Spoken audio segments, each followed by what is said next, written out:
2 வாரத்துக்கு முன்னாடி பார்த்தீங்கன்னா ஒரு ரொம்ப ரொம்ப கடுமையான ஒரு ஸ்டேட்மெண்ட் கொடுத்திருந்தார். நான் அன்றைக்கி கூட அதான் சொன்னேன், இந்த ஸ்டேட்மெண்ட் வந்து இந்தியர்களாக நாம் ஒருங்கிணைந்து இதை நிச்சயமாக ஏற்றுக்கொள்ளக்கூடாது, ரொம்ப தவறான ஒரு ஸ்டேட்மெண்ட்டு. பிரதமர் மோடி குறித்து அமெரிக்க அதிபர் ட்ரம்ப் கருத்திற்கு திமுக அமைச்சர் டிஆர்பி ராஜா கண்டனம் தெரிவித்துள்ளார். யூஎஸ் டாரிஃப்ஸ் வந்து ஒவ்வொரு நாளும் காலங்காத்தால் நம்ம எழுந்த உடனே பிரசிடென்ட் என்ன சொன்னாருன்னு பார்க்கணும். நம்ம அந்த அளவுக்கு தான் இருக்குது இப்போதைக்கு. அதனால் ஒரு 2 வாரத்துக்கு ஒரு நாள் நாங்கள் ஃபஸ்ட்டு அன்றைக்கி ஒரு 3 வாரத்துக்கு முன்னாடி ஒரு 2 வாரத்துக்கு முன்னாடி பார்த்தீங்கன்னா ஒரு ரொம்ப ரொம்ப கடுமையான ஒரு ஸ்டேட்மெண்ட் கொடுத்திருந்தார். நான் அன்றைக்கி கூட அதான் சொன்னேன், இந்த ஸ்டேட்மெண்ட் வந்து இந்தியர்களாக நாம் ஒருங்கிணைந்து இதை நிச்சயமாக ஏற்றுக்கொள்ளக்கூடாது, ரொம்ப தவறான ஒரு ஸ்டேட்மெண்ட்டு.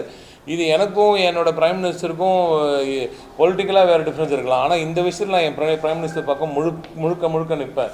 எதுவாக இருந்தாலும் இது நாட்டின் பிரச்சனை, இது எனது நாட்டின் பிரச்சனை. நீ பாட்டு எங்கள் பிரைம் மினிஸ்டர் உங்கள் இஷ்டத்துக்குலாம் பேசக்கூடாது. இது யாராக இருந்தாலும் சரி, வெளிநாடுகள்னு வந்துடுச்சுன்னா அதில் நாம் எல்லோரும் ஒன்றா தான் நிற்கணும் சொல்லி, that is what my leader has dot me, that is what Kalaignar has dot me, that is what தலைவர் மு க ஸ்டாலின் அவர்கள் முதலமைச்சர் அவர்கள் ஹேஸ் டாட் அஸ். அவரோட ஸ்டாண்டும் அதே தான்.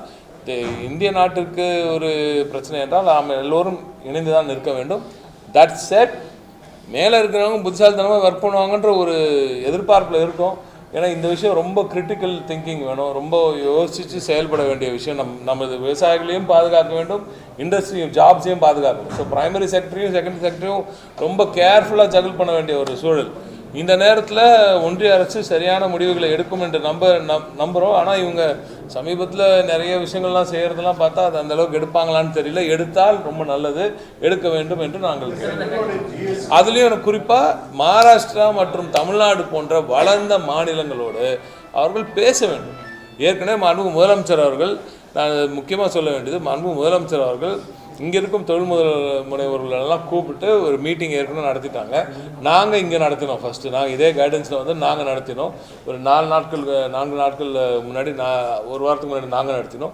அப்புறம் அபவுட் 4 days பேக் வந்து சிஎம் வந்து எல்லாரையும் அவரோட கேபினுக்கே கூப்பிட்டு அவங்கக்கிட்ட அவ்வளோ டீட்டெயில்ஸாக பேசி எல்லா டீட்டெயிலும் அவரே கேட்டு அறிஞ்சிக்கூடாது. இல்லை உங்களுக்கு என்ன ஆகும், லெதருக்கு என்ன ஆகும், டெக்ஸ்டைல்ஸ்க்கு என்ன ஆகும், ஒவ்வொரு கோர் ஃபார்மாக்கு என்ன ஆகும், எல்லாத்தையும் கோராக பார்த்தார்.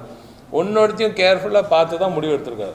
ஸோ அதை வச்சுட்டு ஒரு லெட்டர் வந்து நமது இந்திய பிரதமர் அவர்களுக்கும் எழுத போகிறார். செய்திகளை உள்ளது உள்ளபடி தெரிந்து கொள்ள ரெஃப்ளெக்ட் நியூஸை சப்ஸ்கிரைப் பண்ணுங்க.